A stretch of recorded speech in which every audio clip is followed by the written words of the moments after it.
자, 반갑습니다. 대장 김상준입니다. 자, 오늘은 1년 동안 투자를 좀 진행을 해서 부동산을 무려 9채나 낙찰 및 일반 매매로 소유하신 분이 계셔서 오늘 특별한 손님을 모시고 말씀을 나눠보도록 하겠습니다. 자, 반갑습니다. 안녕하세요. 안녕하세요. 간단하게 자기소개를 말씀을 좀 주실 수 있을까요? 저는 경기도 안산에서 자영업을 하고 있고요. 그다음에 작년 2021년 4월에 20기로 등록돼서 20기의 레몬이라고 해요. 레몬님 네. 반갑습니다. 네. 감사합니다. 저희 실전 투자반 멘티님입니다. 멘티님이셔서 다양한 사례들도 있고 실전 노하우도 가지고 있어서 하나씩 말씀을 드려보도록 하겠습니다. 그럼 제가 훅 들어가서 최초 투자를 시작한 게 언제쯤이세요? 최초 투자한 거는 이제 경매 시작하면서 4주차에 그래도 공부 스터디하면서 뭔가 하나를 낙찰받고 싶은 생각에 4주차에 이제 아산에 있는 아파트를 하나를 이제 경매로 낙찰을 받게 됐어요. 네. 시작점이 됐네. 그러면 그때 우리 투자금은 어느 정도로 진행하셨어요? 최초 투자금은? 그때 투자금은 거의 한 2,000에서 2,500 정도의 소액으로 정말 이 돈으로 될까 하는 그런 생각으로 2,500에서 3,000 정도? 네네네. 근데 3천만 원 갖고 투자를 시작했는데 9채를 샀다는 거잖아요. 이게 어떻게 가능하죠, 이런 게? 중간에 이제 풀피로 투자가 이루어진 것도 몇 건 있고요. 그리고 나머지는 이제 제 자본금이 그래도 중간 정도에 한 번 정도 대출을 더 이용해서 그러면 이런 방식을 진행했겠네요. 그러니까 3천만 원 갖고 투자를 했는데 네. 뭐 갭으로 사던 경매로 낙찰받던 최대한 3천만 원 소액으로 샀는데 이거를 풀피, 플러스 피라고 합니다. 낙찰받고 만약에 낙찰을 1억에 받았다. 그러면 전세를 1억 3천, 1억 5천에 맞춰서 네. 내 투자금을 더 회수해. 네네. 오히려 플러스로 회수를 한 다음에 네. 그걸 기반으로 하나를 더 사기 시작하는 거죠. 네. 그렇게 단계별로 맞추다 보니까 지금 현재 9채까지 소유한 형태로 보시면 됩니다. 네. 그 9채가 전체가 어떤 부동산들이 포진돼 있어요? 보통 이제 빌라 한 채, 그 다음에 이제 아파트 이제 7채, 그 다음에 그 중에서 이제 월세 세팅을 하고 싶어서 상가 한 채 이렇게. 다양하게 있네요. 빌라도 있고 아파트도 있고 네. 상가도 있고. 어디서 그렇게 부동산을 모으라고 그렇게 배우셨어요? 어디서 그렇게? 그러면 이제 경매 배웠던 대장TV 대장님하고 죄송합니다. 네. 잠깐 깨알 공부, 그죠? 직원분들께 많은 도움을 솔직히 받았어요. 네. 베스트로 해가지고 네. 최고입니다, 최고. 그러면 이제 바로 결론만 얘기하면 9개의 부동산을 소유했는데 수익은 대략적으로 어떻게 돼요? 수익은 한 1억 6천에서 한 1억 8천 정도? 물론 지금 당장 현금으로 이루어진 건 아니지만 지금 현재는 뭐 1억 6천, 1억 8천 정도 되는 것 같아요. 1년 만에 3천만 원 투자로 네. 9개의 부동산을 소유하고 네. 약 2억 원의 수익을 만들었어. 납득이 안 되시죠? 이게 진실입니다. 이 화폐라는 가짜 돈을 우리가 계속 모으는 데 집중을 하는데 화폐는 국가가 발행하면 무한정 발행됩니다. 사실상 나의 인플레이션, 화폐의 가치는 계속 하락하고 있기 때문에 화폐를 모으는 데 집중한 게 아니라 부동산을 모으는 데 집중하신 거예요. 그로 인해 자본소득이 계속 세팅되면서 내가 궁극적으로 2억이라는 수익까지 만들어낸 결과겠죠. 이제부터는 이제 점프하는 단계가 있어야 돼. 다음 단계로 넘어가야 되는 그런 지금 현재 시작점에 있습니다. 본격적인 게임에 참가할 수 있는 비용과 그런 스킬과 노하우들을 많이 얻으셨어요. 그래서 이제는 막 정리하면서 쑥쑥 나가야겠죠. 근데 이 부동산들이 좀 의문점이 있는 게 9채나 소유를 하고 있으면 이게 취득할 때 이 취득세의 부분에서 좀 문제가 될 텐데 그럼 어떻게 처리하셨나요? 같은 경우에는 이제 비규제 지역으로 선택을 해서 네. 보통 대기업이 소재 있는 근처 인근에 비규제 지역을 많이 공략을 했고요. 네, 그렇게. 그러면은 비규제 지역과 공시지가 1억 미만의 주택들로만 투자가 들어간 거네요. 네네. 그래서 취득세가 별도로 중과됐구나. 네네. 그러면서 소유를 통해 진행을 했고 우리 멘티님이 방금 얘기하신 게 이런 겁니다. 대기업이라는 단어를 썼잖아요. 그쵸? 부동산을 사용할 수 있는 인프라를 체크한 겁니다. 역세권, 일자리 수요, 그리고 학군 이런 것들 전체적인 기반을 말씀 주신 건데 당연히 역세권도 가깝고 트리플 역세권에 만 세대 이상의 대규모 대단지 아파트에 창문 열면 한강 보이고 당연히 그래야 되는데 비싸서 못 사잖아요. 우리 비싸서 투자 못 하잖아요. 그러니까 이런 부분들을 하나만 인프라만 충족되면 매입하셨다는 겁니다. 이게 정답이에요. 그러면서 다음 단계로 넘어갈 수 있는 뎁스를 밟고 계신 거라고 보시면 됩니다. 대기업의 인프라, 일자리 수요를 집중적으로 많이 봤다. 그러면 이제 왜 그 부동산을 배워야겠다, 왜 투자를 시작했다, 뭐 이런 계기는 어떤 게 있나요? 예전에도 매도가 이미 됐던 건인데 부동산으로 투자를 해서 조금씩 수익을 재미를 봤다고 해야 되나요? 수익을 내서 자본. 네. 그래서 더군다나 이제 레버리지는 이제 전세 레버리지만 생각을 했어요. 근데 이제 금융기관 대출 레버리지는 솔직히 조금 두려움도 있었고 실제 이게 가능할까라고 막막한 상상만 하고 있었다가 이제 이번에 공부를 하면서 이게 정말 가능하구나라는 걸 터득하면서 그게 네. 시작점이 돼서 네. 이거구나. 네. 부동산을 사서 모아야 되는구나. 이런 걸 깨닫게 되고, 근데 그 부동산도 최대한 싸게 사야 되는데 종잣돈이 적다 보니까 네네. 알아보니까 경매라는 걸 알게 됐고, 네. 그러면서 전체적인 부동산을 보러 다니고 매입하셨던 과정이 있으셨네요. 네. 아주 잘하셨습니다. 그러면 경매를 하면서 그러면 낙찰되고 팔지 않고 다 보유하신 거네. 네. 싹 다 보유하시면서 대신 투자금은 회수할 수 있게 원칙은 있겠네요. 낙찰되고 투자금이 전액 회수돼야 된다. 그래야 또 살 수 있으니까. 네. 그럼 다 전세 구성을 마치셨겠네요. 사실 월세는 이제 자기 자본금이 많이 들어가기 때문에 이제 월세로 맞추면 좋긴 하지만 거의 전세로 자본금이 없다 보니까 전세로 이제 전세로 세팅을 세팅을 하게 됐어요. 하셨구나. 그러면서 투자금을 전액 회수하고 네. 다음 물건을 선정해서 네. 또 매입 여부를 결정하셨네요. 네. 지금 커피숍 하지 않으세요? 네. 디저트랑 커피 쪽을 지금 자영업을 현재 운영하고 있어요. 네. 커피숍을 운영하시면서 부동산도 사시고, 와, 대단하십니다. 그러면은 우리가 전체적으로 전세를 구성할 때는 인테리어라는 게 분명히 존재할 텐데 그런 부분들은 어떻게 좀 잘 해나가셨나요? 보통 대장 TV에서는 셀프 인테리어를 처음에 많이 말씀을 하셨어요. 맞아. 그래서 저도 저렇게 하면 비용이 적게 들어가겠지 이제라고 생각을 했는데 이제 나중에는 제가 자영업을 하고 있다고 말씀을 드렸잖아요. 그렇죠. 그러다 보니까 시간이 그렇게 넉넉하지가 않은 거예요. 그래서 이제 어떻게 할까 하다가 부동산 사장님께 이제 한번 팁을 얻기도 했고 저의 성향을 먼저 말씀드리고 이런 인테리어 하시는 분이 없을까요? 하고 말씀드려서 이제 부동산에서 이제 연결해 주시면 거의 믿고 그냥 그분들한테 맡기는 편이었어요. 네. 그리고 이제 단지 처음에 시작할 때 그리고 이제 중간 과정 그다음에 마지막 단계는 시간이 없어도 꼭 아침 시간 저는 이용해서 꼭 한 번씩 체크하는 편이었거든요. 그러니까 한마디로 그 부동산은 거래를 해드린 부동산인가요? 네네. 월세나 뭐 네. 전세나 네. 매매나? 네. 자, 우리 멘티님이 진짜 깨알 꿀팁을 말씀을 주셨어요. 이게 진짜 꿀팁입니다. 왜냐면 그냥 인테리어 업자한테 가셔서 변경 요청하고 진행하게 되면 아니면 전화상에 상담을 하게 되면 네. 전체적인 홍보 비용과 거기 안에 들어간 거품 비용이, 인테리어 비용이 분명히 존재합니다. 근데 중개사 사장님은 달라요. 부동산 중개사 사장님 달라요. 왜냐면 벌써 마진율을, 이익을 추했습니다. 분명히 중개수수료라는 걸 드렸을 거니까 임대차 계약할 때.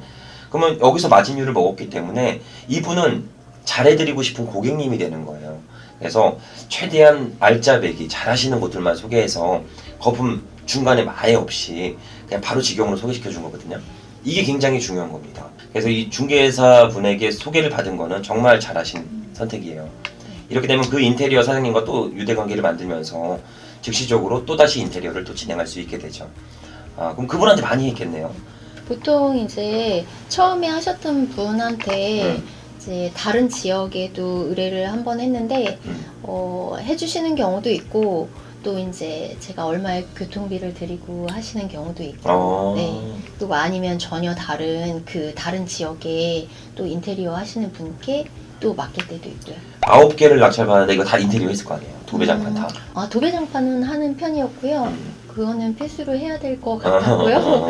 그 다음에 이제 그렇지 않고 전체 리모델링 한 거는 지금 현재 3건 정도 되고 그리고 이제 이미 인테리어를 안 해도 되고 도배장판, LED 정도만 해야 될 부분만. 도배장판이지. 상태가 좋았던 물건들이 굉장히 많았네요. 네, 오히려 자본금이 없다 보니까 내가 인테리어를 해서 그렇게 전세 세팅을 하는 것보다는 2000년도 이후에 그 시공된 그런 아파트를 찾아서 그러면서 저평가된 이런 아파트를 찾아서 제가 인테리어를 안 해도 될 아파트를 많이 찾았던 편이에요. 네네. 맞는 얘기네요. 왜냐면 인테리어도 또 투자금이 들어가니까 이 투자금이었으면 차라리 딴 걸 하나 더 살 수 있는데 네네.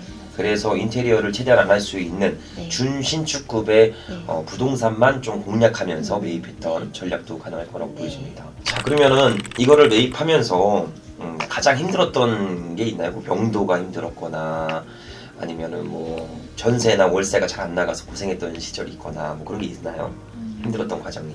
명도에서는 처음에 그러니까 안에 사람은 분명히 계시는데 있어요? 네, 이 안에 분명히 인터폰을 누르면 사람은 있는데 계속 열어주질 않고 답변도 없으시더라고요. 그래서 몇 차례 갔어요. 몇 차례 가고 가서 현장에서도 갑자기 막히면 이제 여기 멘토님들께 전화해서 멘토님 이런 상황인데 어떻게 해야 되나요? 라고 이제 여쭤보고 그리고 이제 포스트집 다시 또 붙이고 그리고 올라오고 이렇게 했죠.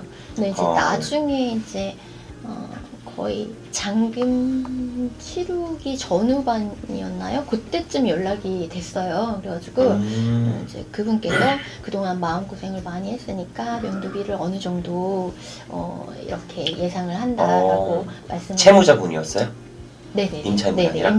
임차인이면서 이제 전세를 이제 목배 강제 경매 신청을 하신 분이죠. 네네. 전세입자인데 네. 이 집주인이 돈을 안 주니까 본인이 경매를 붙여버리는 이 집을. 네네네.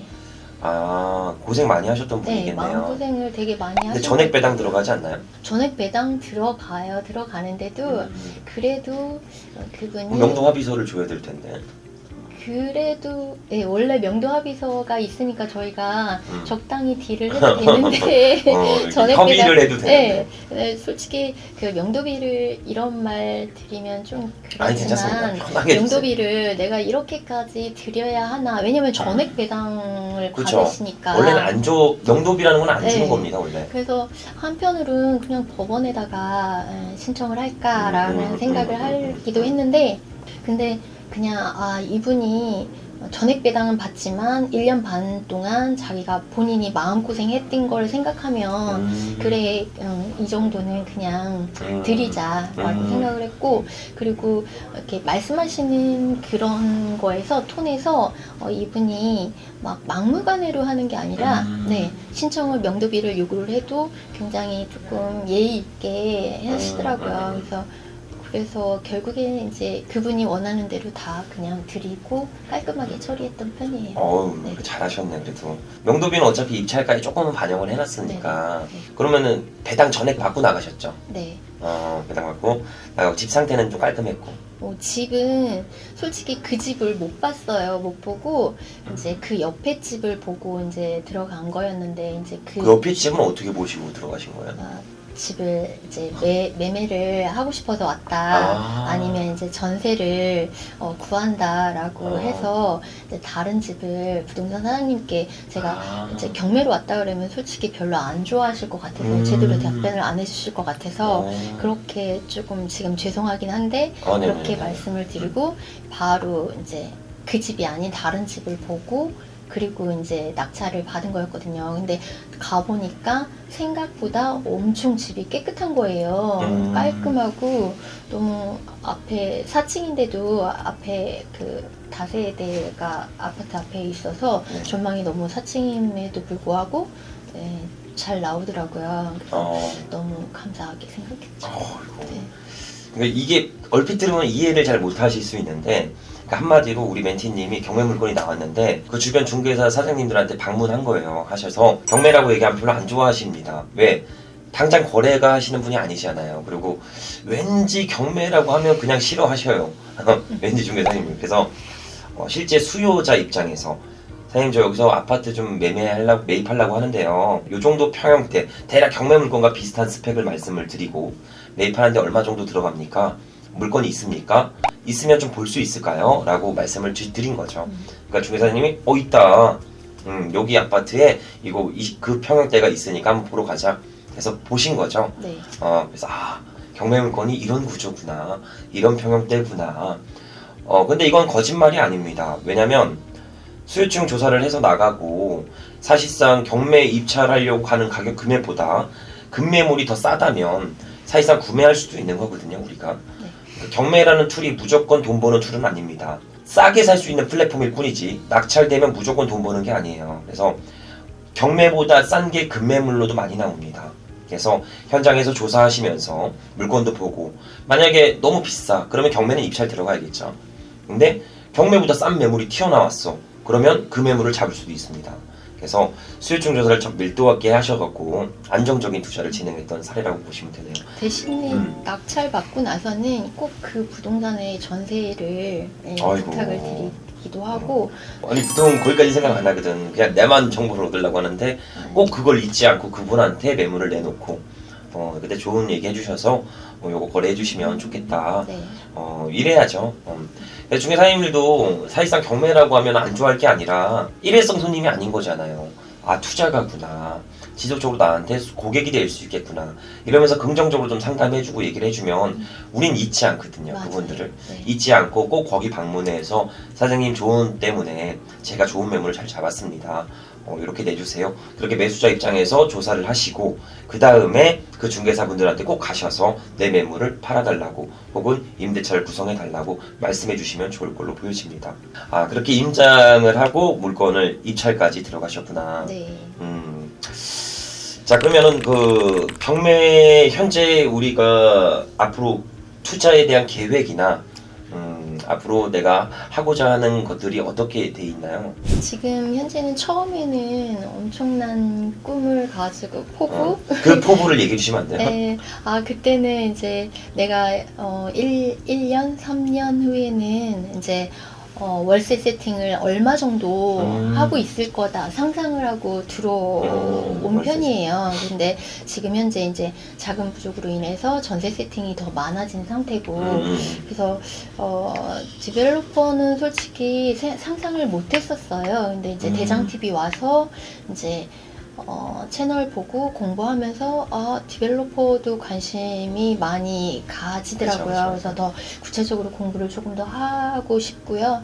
그 다음에 이제 제일 중요한 건 월세 세팅이에요. 다가구나 상가 아니면 디벨로퍼. 그래서 나중에 차후에는 법인도 조금 더 활성화하는 시켜서? 게 정확하게 말씀해 주신데 처음에 투자하시는 분들이 조금 판단이 흐린 게 월세 세팅을 생각하고 투자를 합니다. 처음에. 사실상 첫 투자는 내 종잣돈을 불리는 데 집중하는 게 좋습니다. 조금 더 공격적으로 하는 게 좋거든요. 경매라는 건 안전마진이 확보됩니다. 그죠? 1억의 시세짜리를 내가 7천에 사. 그럼 7천에 사서 1억에 전세 맞추거나 1억에 매도를 해서 이 종잣돈을 불려서 다음 부동산을 사야 돼요. 그래야 내가 궁극적으로 원하는 그런 꼬마 빌딩이나 근린주택이나 근린시설을 사서 그때 월세 세팅이 가능하겠죠. 처음부터 뭐 사고 월세 맞추고 하면은 돈도 많이 안 들어오고 투자도 끝납니다. 그래서 그렇게 하지 말고 조금 더 공격적으로 매도 전략을 많이 짜면서 내 작은 종잣돈도 눈사람처럼 불리는 작업들을 하신 다음에 추후에는 나만의 토지와 건물을 일체성으로 살 수 있는 그런 근린주택이나 근린시설을 사서 월세 세팅을 해야겠죠. 그래서 우리 멘티님은 이제 그 단계로 넘어가시면 됩니다. 정리를 하면서 이 모인 종잣돈을 가지고 토지와 건물을 일체성으로 소유할 수 있고 1층, 2층에는 근생 넣고 3, 4층엔 전세로 투자금 회수하고 그리고 1, 2층의 근생시설에서 안정적인 월세가 나오고 그 건물의 가치와 토지의 가치는 계속 올라가니까 그 매각 차익으로 요거 팔고 조금 더 큰 꼬마 빌딩으로 갈아타고 아니면 아까 말씀 주신 디벨로퍼 활동 노후된 주택 같은 것들을 매입을 해서 건물의 가치를 올린 다음에 매각하는 행위 혹은 임대소득 세팅하는 행위 이런 부분이 이제 넘어가는 단계가 진행이 돼야 되겠죠. 우리는 생산자가 돼야 됩니다. 무조건 소비자의 삶이 아닌 생산자의 삶을 살 수 있도록 준비하시는 게 가장 큰 관건이죠. 3천만 원 투자해서 1년에 9채의 부동산을 소유하고 그 1년 안에 약 2억이라는 시세 차익을 만들어내고 그 기반을 가지고 디벨로퍼를 꿈을 꿀 수 있고 생산자로 살아갈 수 있는 꿈을 꿀 수 있는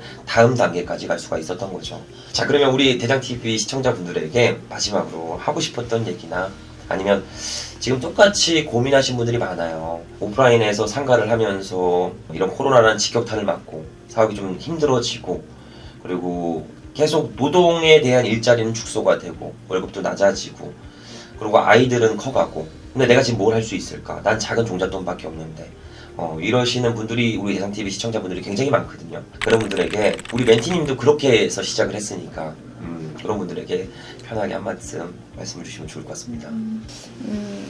그냥 할 수 없다, 안 된다라는 생각은 가지지 않으셨으면 좋겠어요. 그리고 나도 할 수 있을까? 이런 의문점보다는 솔직히 대장님이 늘 말씀하시는 무엇이든 원한다면 이루고자 한다면 지금 당장 실행력을 움직여라 라고 말씀을 하시잖아요. 저는 거기에 굉장히 중요하게 생각을 해요. 그래서 할 수 있다는 그런 안 된다는 진짜 버리시고 할 수 있다는 강한 신념만 있으면 저는 이루지 못할 건 없다고 생각을 해요. 네.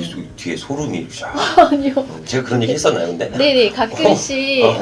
아무것도 안 하면 아무 일도 이루어지지 않는다는 말씀. 그거는 제가 많이 얘기를 하시잖아요. 그게 맞아요. 진짜 맞는 것 같아요. 그냥 상상력만 가지고는 아무것도 이루어지는 게 없잖아요. 맞아요. 그래서 실제 본인이 움직이면 어떻게 해서든지 할 수 있다는 거. 불확실성과 불안정 속으로 들어가라는 거죠. 네. 들어가다 보면 거기 안에서 또 다른 길을 만나고 기회라는 놈을 만나게 된다는 겁니다. 그죠? 네.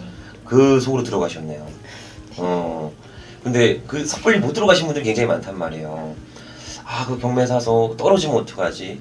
못 팔면 어떡하지? 임대차 구성 못하면 어떡하지? 그리고 뭐 다양한 걱정거리 때문에 아예 그 속으로 못 들어가시는데 그 우리 멘티님도 아이도 계시고 사업도 하고 계시니까 지킬 게 많잖아요. 근데 그 불확실성으로 딱 들어갔던 그 계기가 어떤 거예요?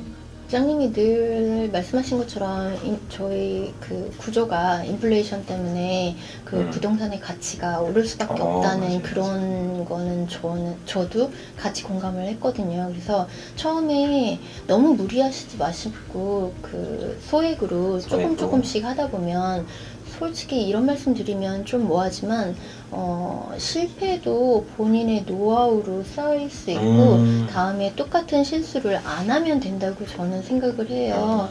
근데 물론 그 돈을 잃는다는 거는 굉장히 큰 무서운 일이죠. 근데 그렇지 않고 조금씩 소액으로 이렇게 찾고 하다 보면 공부를 계속 지속하면서 하다 보면 부동산의 가치가 이제 본인 스스로 눈에 보일 때도 있을 거예요. 그때까지는 꾸준히 임장 다니고 열심히 공부하고 이래야 된다고 저는 생각을 해요. 네. 그럴 때마다 막힐 때마다 부장님 있고 멘토님들 계시고 누구한테 이렇게 비빌 수 있는 언덕이 있다는 게. 네, 그리고 그쵸? 저 혼자라면 솔직히 9채 어떻게 보면 자신 없었을 수도 있어요. 근데 솔직히 멘토님들이 굉장히 많이 계셔서 어느 때 현장에 가서 굉장히 다급할 때가 있거든요. 그럴 때 정말 한 번도 제가 기다림 없이 대응을 상담을 해주셔서 너무 힘들지 않았던 그런 기억이 있어요. 우리 멘티님이 언제 강의 들었죠? 2021년 4월 한 13일인가? 1년 전이네요. 네네네. 그렇죠. 1년 동안 계속 물어봐도 됩니다. 그래서 항상 부동산은 생물이기 때문에 현장에서 많이 바뀌고 세금적인 부분들도 그렇고 규제도 그렇고 정책도 그렇고 대출도 그렇고 이런 부분들을 다 내가 습득하기는 어려워요. 근데 우리 실전 대장TV 멘토들이 있습니다. 다양한 멘토들은 현장에서 필드에서 계속 정보를 습득하고 있기 때문에 상시적으로 피드백이 가능하죠. 그래서 이렇게 든든한 백을 믿고 네. 이렇게 계속 전진하고 계십니다. 그럼 우리 이제는 꼭 토지와 건물을 일체성으로 소유할 수 있는 생산자로 살 수 있게끔 준비하면서 다음 영상에도 출연해 주시면 좋을 것 같습니다. 감사합니다. 오늘 얘기만 듣고 머무는 게 아니라 우리 아까 멘티님이 얘기한 것처럼 불안하고 불확실성 거기에 들어가라고 했습니다. 도전하세요. 그리고 소액이라도 내 종잣돈을 일하게 만들어서 나도 일하고 내 자본도 일할 수 있는 그런 파이프라인을 구축하셨으면 좋겠습니다. 자, 오늘도 긴 영상 시청해주셔서 감사드립니다. 감사합니다. 감사합니다.